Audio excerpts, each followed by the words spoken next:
Pakistán acaba de lanzar una ofensiva militar sobre territorio afgano, y no hablamos de un intercambio de disparos en algún paso de montaña perdido en el mapa. Hablamos de bombas cayendo sobre Kabul, sobre la mismísima capital. Todo ocurrió en la noche del jueves 26 de febrero. Las fuerzas afganas lanzaron una ofensiva coordinada contra posiciones del ejército pakistaní a lo largo de la frontera. Y en Islamabad, amigos, se acabó la paciencia. La respuesta no se hizo esperar ni un instante. Aviones de combate y artillería pesada golpearon el corazón político y militar del Emirato Talibán, Kabul primero, luego Kandahar, la ciudad que los talibanes consideran su cuartel general histórico, su capital espiritual, el lugar donde todo empezó para ellos, y también otros objetivos en las provincias del este y del sur del país. Durante horas, los habitantes de Kabul escucharon el rugido de los motores sobre sus cabezas y sintieron cómo temblaba el suelo bajo sus pies. 140 muertos, más de 200 heridos. Es el balance provisional. Y la cosa no ha terminado ahí, porque los talibanes han respondido con nuevos bombardeos sobre objetivos militares pakistaníes. Estamos ante el choque armado más serio entre estos dos países en muchísimo tiempo. Y ojo, porque esto no ha salido de la nada. La mecha se encendió realmente el 21 de febrero. Ese día, el ejército pakistaní atacó una serie de posiciones dentro de territorio afgano, con el argumento de que estaba golpeando campamentos de grupos terroristas que operaban desde allí para perpetrar atentados dentro de Pakistán. El objetivo declarado era el TTP, los talibanes pakistaníes, el ISIS de la provincia de Jorasán y algunos otros grupos radicales de los que hablaremos en detalle más adelante. Pero claro, lo que Islamabad presentó como una operación quirúrgica de alta precisión tuvo un aspecto muy distinto, visto desde el otro lado. En lugares como Nangarhar y Paktika aparecieron casas destruidas, familias desplazadas y un número de víctimas civiles que no encajaba en absoluto con ese relato de ataque milimétrico sobre infraestructura terrorista. Y ahí, amigos, fue cuando las cosas empezaron a salirse de madre de verdad. El 24 de febrero comenzó el intercambio directo de fuego en la línea fronteriza. Unidades regulares del ejército afgano atacando posiciones pakistaníes, unidades pakistaníes respondiendo. Ya no hablamos de grupos paramilitares ni de milicias. Hablamos de ejércitos nacionales disparándose el uno al otro. La escalada fue rapidísima. Y así llegamos al jueves 26, cuando sobre las 8 de la tarde, hora local, los talibanes pusieron en marcha lo que solo puede describirse como una ofensiva militar de castigo en toda regla. Ataques coordinados desde varias provincias fronterizas al mismo tiempo, asaltos directos contra puestos pakistaníes, combates terrestres cuerpo a cuerpo. No hablamos ya de artillería disparando desde lejos, hablamos de enfrentamientos directos, de soldados frente a soldados. Y en Islamabad dijeron, basta. Lo que vino después fueron los bombardeos sobre Kabul, Kandahar y Paktia, que han dado la vuelta al mundo. El saldo provisional que ya os hemos adelantado y la declaración del ministro de Defensa pakistaní que no dejó mucho margen a la interpretación, la paciencia se ha agotado y esto es una guerra abierta. Ahora bien, amigos, un momento, porque aunque todo esto parezca nuevo, en realidad no lo es del todo.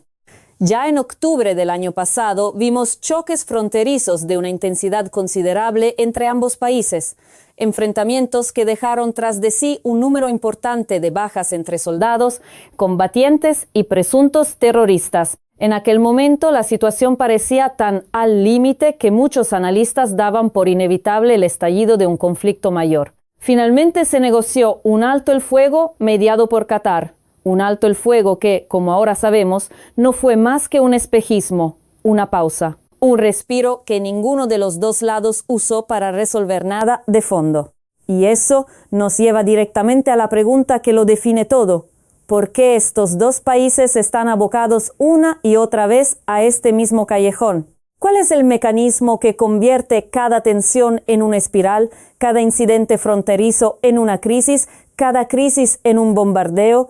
¿Puede todo esto desbordarse y convertirse en algo mucho más serio? ¿Y qué pasaría Si los grupos armados que operan en esta zona aprovechan el caos para expandirse más allá de las fronteras de estos dos países, ¿estamos ante un conflicto local o ante el inicio de algo con consecuencias regionales mucho más amplias? Pues bien, amigos, eso es exactamente lo que vamos a ver a continuación. Prestad mucha atención. Atentos. Bien. Para entender lo que está pasando, hay que superar esa niebla de declaraciones oficiales, banderas y rencillas acumuladas que siempre rodea a este tipo de conflictos. Y es que, amigos, el enfrentamiento entre Pakistán y Afganistán no tiene un solo motor, tiene tres. Tres razones profundas que se alimentan entre sí y que explican por qué estas dos naciones llevan décadas atrapadas en esta dinámica de hostilidad creciente.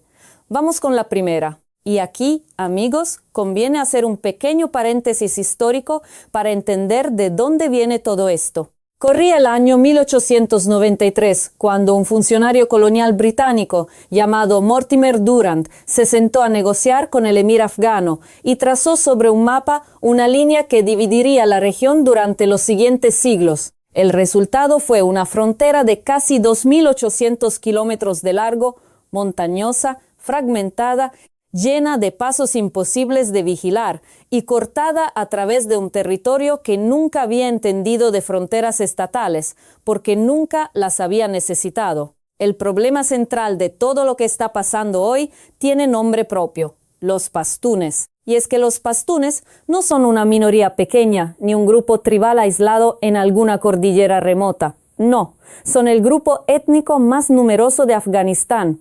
Los propios talibanes son mayoritariamente pastunes. Y al mismo tiempo hay decenas de millones de pastunes viviendo en el oeste de Pakistán, en las provincias fronterizas. Es decir, estamos hablando de un mismo pueblo con los mismos lazos familiares, la misma lengua, la misma cultura y la misma fe, partido en dos por una línea que dibujó un funcionario del Imperio Británico hace más de 130 años sin preguntar a nadie que viviera allí.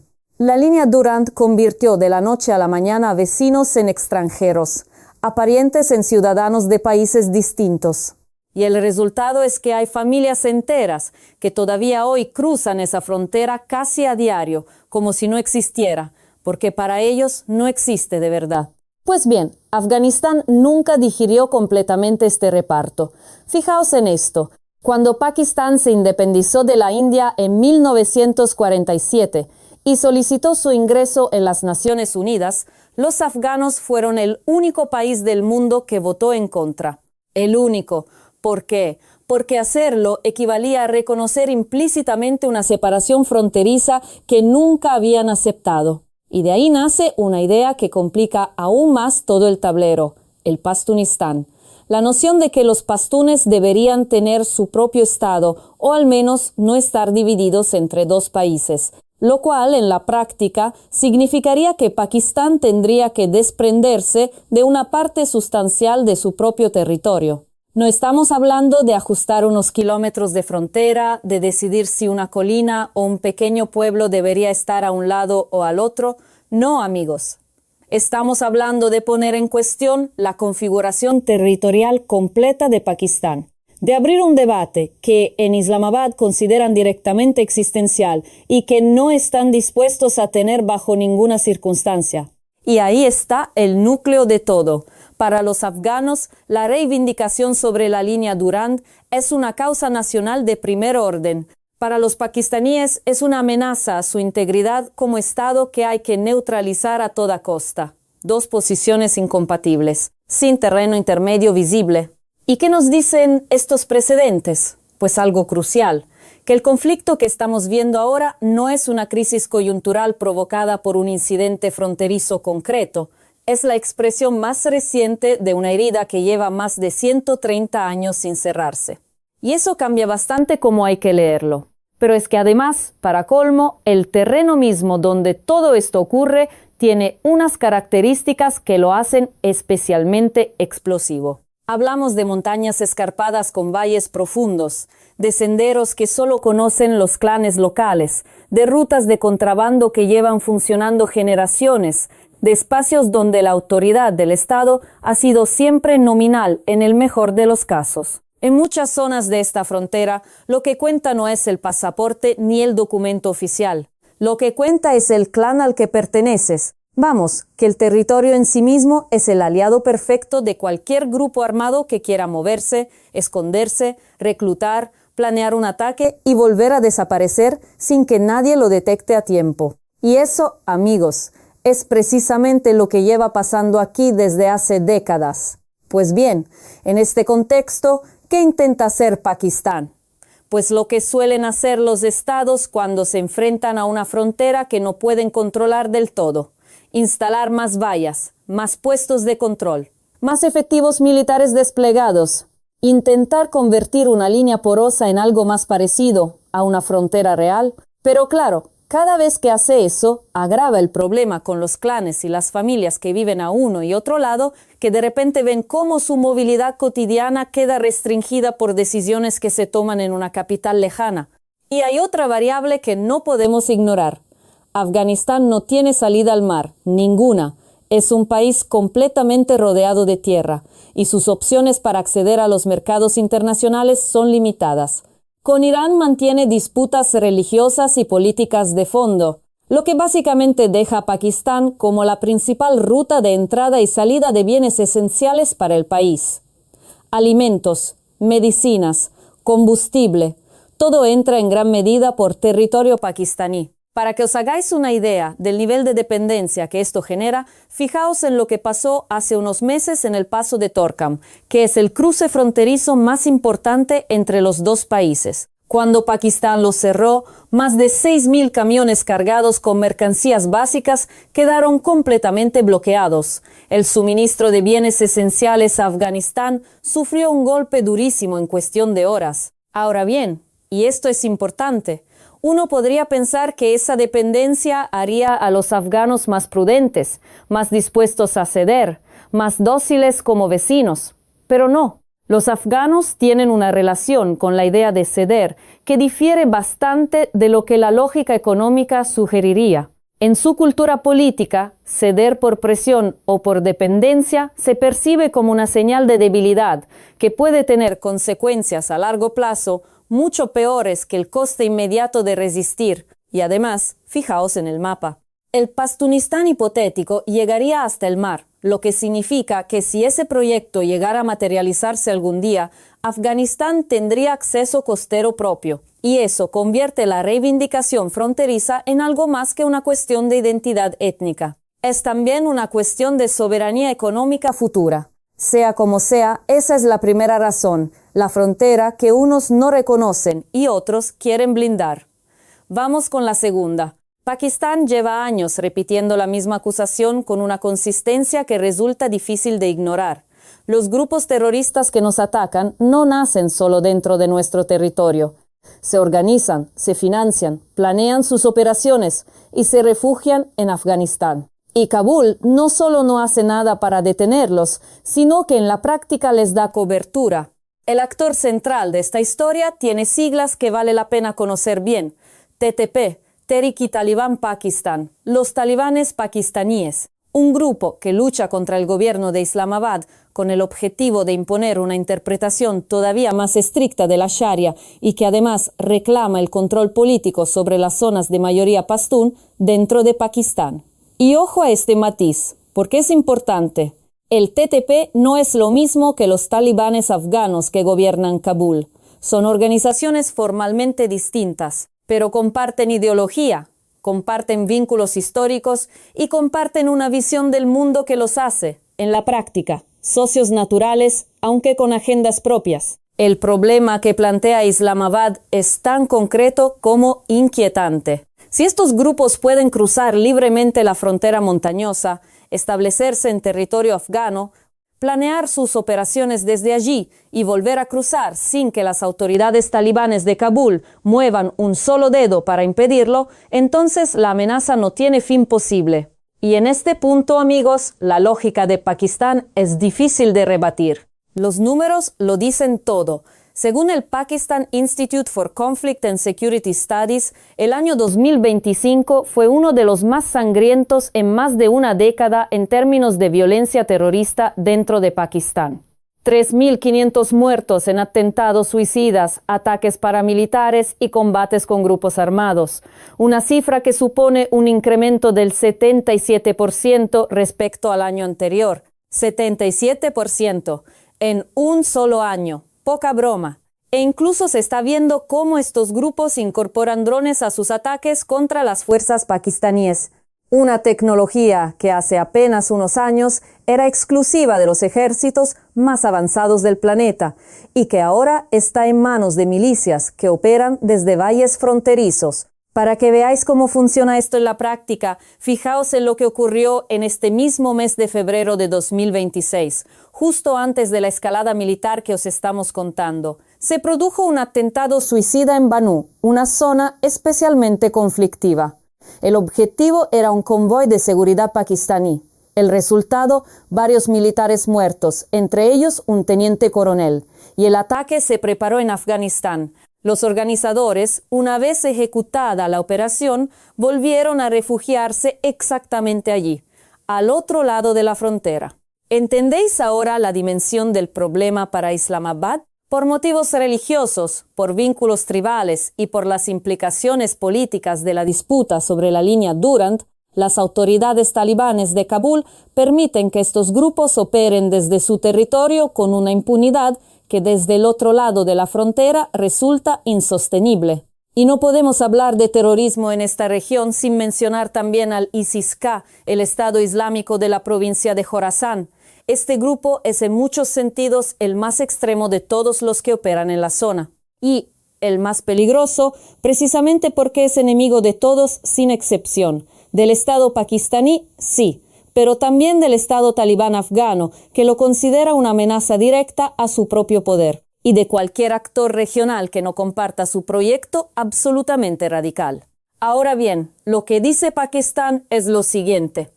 Muy bien, que sea enemigo de todos. Pero si los terroristas que me atacan están cruzando desde el otro lado de la frontera, tengo tanto el derecho como la obligación de perseguirlos. Ese fue exactamente el argumento que Islamabad esgrimió para justificar los bombardeos del 21 y el 22 de febrero sobre el este de Afganistán. El problema, y esto es clave, es que este tipo de operaciones no se desarrollan sobre bases aisladas en mitad del desierto, como en las películas. Los militantes del TTP o del ISIS-K no tienen un cartel en la puerta que anuncie su presencia. Viven mezclados con la población civil, en aldeas, en edificios religiosos, en casas particulares que funcionan como refugios dentro de comunidades donde todo está absolutamente entrelazado. Así que, cuando cae una bomba, aunque vaya dirigida contra un objetivo concreto, los daños entre civiles son casi inevitables. Y cada civil muerto es combustible para la siguiente ronda de odio, de reclutamiento, de venganza. Una acción lleva a la respuesta lleva a una nueva acción, y la espiral no tiene fondo visible. Eso es el segundo motor. Vamos con el tercero. No podemos hablar de la frontera pakistaní sin hablar de la India, porque para entender la lógica de Islamabad hay que entender su obsesión estratégica de fondo. Pakistán nunca ha visto a Afganistán como un vecino más. Lo ha visto como una pieza del tablero, como un espacio que necesita orientar a su favor para no quedar atrapado entre dos presiones simultáneas. La lógica es bastante clara. Si tienes a la India al este, con quien has librado varias guerras y con quien mantienes una de las rivalidades más antiguas e intensas de Asia, lo último que quieres es tener un Afganistán hostil al oeste. Dos frentes abiertos al mismo tiempo. Para un país con las tensiones internas que tiene Pakistán, eso sería una situación muy cercana al límite de lo sostenible. Y precisamente por eso, durante décadas, el objetivo estratégico de Islamabad ha sido tener en Kabul un gobierno que no le resulte adverso, un vecino manejable, una profundidad estratégica que sirva de colchón frente a la India.